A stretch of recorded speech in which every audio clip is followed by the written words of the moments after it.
පිළිගන්නවා ප්‍රසාදීස් memories New YouTube channel එකට. ඉතින් ඔයගොල්ලෝ මේ එකතු වෙලා ඉන්නේ මගේ channel එකේ first video එකත් එක්ක. ඔයාලත් එක්ක මේ වීඩියෝ එක share කරගන්න හේතුව වෙන්නේ මං ගැන ඔයගලන්ට හඳුන්වලා දෙන්න. මං ගැන කිව්වොත් මම කාවේන්ද්‍යා ප්‍රසාදී. මම දැනට university student කෙනෙක් වෙනවා. ඒ වගේම මම ඉන්නේ හෝමගම. මම YouTube channel එකක් පටන් ගන්න හේතු වුණේ ඇයි කියනවනම් සාමාන්‍යයෙන් අවුරුදු 18ත් 25ත් කාලේ තමයි අපේ ජීවිතේට අලුතින් මතක ඒ වගේම එක්ස්පීරියන්ස් ගොඩක් අපිට ලැබෙන්නේ. ඉතින් හැමෝම පුරුදු වෙලා ඉන්න අලුත් මතකයක් එක්ස්පීරියන්ස් එකක් කියනකොට ඒව මතකයේ තබා ගන්න ෆොටෝස් වීඩියෝස් ගන්න. ඒ වගේම තමයි එහෙම පුරුදු වෙලා ඉන්න අය මුණ දෙන ප්‍රොබ්ලම් එකක් තමයි මේ ගන්න ෆොටෝස් වීඩියෝස් ලොසස් වෙනවා.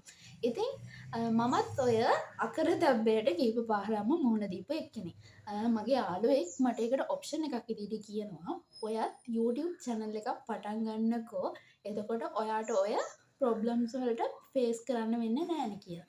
ඉතින් එදා ඉඳන් මට උවමනාවක් එනවා YouTube channel එකක් පටන් ගන්න. ඒ වගේම තමයි මමත් ගොඩක් අය වගේම පුරුදු වෙච්ච කෙනෙක් YouTube එකේ YouTubes ලගේ වීඩියෝස් බලන්න. ඉතින් එහෙම බලනකොට මටත් ආසාවක් ආවා YouTube channel එකක් පටන් ගන්න ඕනේ කියලා. ඉතින් ඒ ආසාවයි උවමනාවයිත් එක්ක මම YouTube channel එකක් පටන් ගන්නවා. ඒකේ ප්‍රතිඵලයක් විදිහට තමයි ඔයගොල්ලෝ අද මාව මේ වීඩියෝ එකෙන් මෙහෙම දකින්නේ. ඉතින් මගේ ජීවිතේ සිදුවන අලුත් එක්ස්පීරියන්ස් මතකයන් ඔයගොල්ලන්ට එක්ක ෂෙයා කරගන්න මම දිගටම හිතාගෙන ඉන්නවා.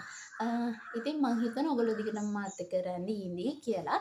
ඒ වගේම තමයි අමතක නොකර මගේ channel එක subscribe කරන්න කියලා ඉල්ලන ගම bell icon එකත් click කරලා තියාගන්න. එහෙම වුණොත් මම වීඩියෝ එකක් දාපු සැනින් ඔයගලන්ට පුළුවන් මාත් එක්ක එකතු වෙන්න. ඉතින් අලුත් මතකයකින් ආයෙ ඔයගොල්ලන්ගේ video එකකින් හමුවනදෝ අදට මම ගිහිල්ලා එන්න. Thank you watching my video. Bye bye.